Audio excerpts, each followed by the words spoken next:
అందరికీ నమస్కారం. ఓం శ్రీ మాత్రే నమః. భక్తి అంటే భగవంతుడి పట్ల మనం చూపే అనురక్తి. మనకు ప్రియమైన వారి పట్ల ప్రేమను వ్యక్తీకరించడానికి అనేక పద్ధతులను అనుసరిస్తూ ఉంటాము. పసిపిల్లలైతే ముద్దులతో ఆడిపించుకుంటాము. కాస్త పెద్ద పిల్లలైతే బొమ్మలు ఇచ్చి మురిపంగా ఆలింగనం చేసుకుంటాము. ప్రాపంచికంగా ప్రేమ వ్యక్తీకరణ అనేది వ్యక్తిని బట్టి మారుతూ ఉంటుంది. అది తల్లిదండ్రులకు ఒక విధంగా, మిత్రులకు మరొక విధంగా, భార్యకు ఇంకో విధంగా, సంతానం పట్ల విలక్షణంగా ఉంటుంది. ఎలా వ్యక్తీకరించిన ప్రేమ మధురమే. రూపాలు వేరైన తీపి పదార్థాల రుచి ఒకటే కదా. భగవంతుడి పట్ల మనం భక్తిని చూపుతాము. భక్తి అనగానే అంచులు దాటిన ప్రేమగా మనం అర్థం చేసుకోవాలి.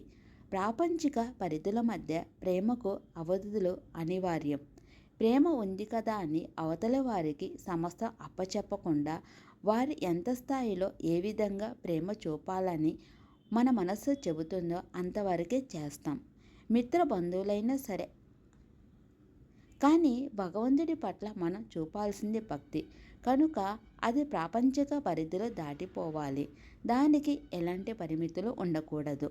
అలా ఉంటే అది భక్తే కాదు. భక్తి గురించి చెప్పుకునే సందర్భంలో మనం ఆంజనేయ భక్తి గురించి తప్పక చెప్పుకోవాలి. ఎందుకంటే అంతటి మహాభక్తుడు వేరొకరు లేరు. మనిషికి తనువు, మనసు, ధనం అత్యంత ప్రీతికరమైనవి. భగవంతుడికి సమర్పించవలసినవి అమూల్యమైనవి. ఈ మూడు అలా అర్పించి శరణాగతి చెయ్యాలి. తిరుపతిలో నిలువుదోపిడి అంటే శరీరం మీద ఆభరణాలు అయిష్టంగా ఇవ్వడం కాదు, ఆభరణాల మీద మనకు గల మక్కువను కానుకగా ఇవ్వడం. తలనీలాలు అంతే. కేశ సంపద మీద గల ఇష్టాన్ని త్యజించడం. నాకు నీకంటే ఏది ప్రియమైనది కాదు అని రుజువు చేసుకోవడం. విశ్వాసం భక్తికి రుజువు. ప్రహ్లాదుడు దృఢమైన విశ్వాసంతో అన్ని అపాయాల్ని దాటగలిగాడు. మనకు కలిగే కష్టాలన్నీ భక్తి పరీక్షలే అని గ్రహిస్తే బాధ ఉండదు. విశ్వసించిన మనిషి మోసం చేయవచ్చు. భగవంతుడు ఎప్పుడు అలా చెయ్యడు. అదృశ్యంగా మన పక్కనే కాచుకొని ఉంటాడు. కర్మదోషాలు కొండ మీద నుంచి మనల్ని లోయలోకి నెట్టే వరకు ఊరుకుంటాడు. మనం ఆయనే దిక్కని గట్టిగా నమ్మితే శ్రీహరి ప్రహ్లాదుని చేతులతో పట్టుకొని కాపాడినట్లు ఆఖరి క్షణంలోనైనా ఆదుకుంటాడు. ఘోర ప్రమాదాల నుంచి చిన్న దెబ్బ కూడా తగలకుండా బయటపడడం కేవలం మన పట్ల దైవం చూపిన కరుణ తప్ప మన అదృష్టం కాదు.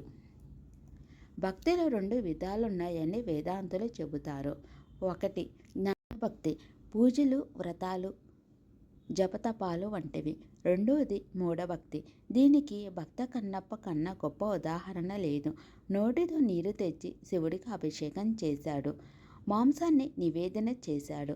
శివుడు పెట్టిన పరీక్షకు బెదరక తన 2 నేత్రాలను శివుడి నేత్రాలుగా అమర్చాడు. దీన్ని భక్తి పరాకాష్ఠ అంటారు. రావణుడు పేగులను పెగల్చి రుద్రవీణత చేసిన రుద్రగానం అమోఘ భక్తికి తార్కాణం.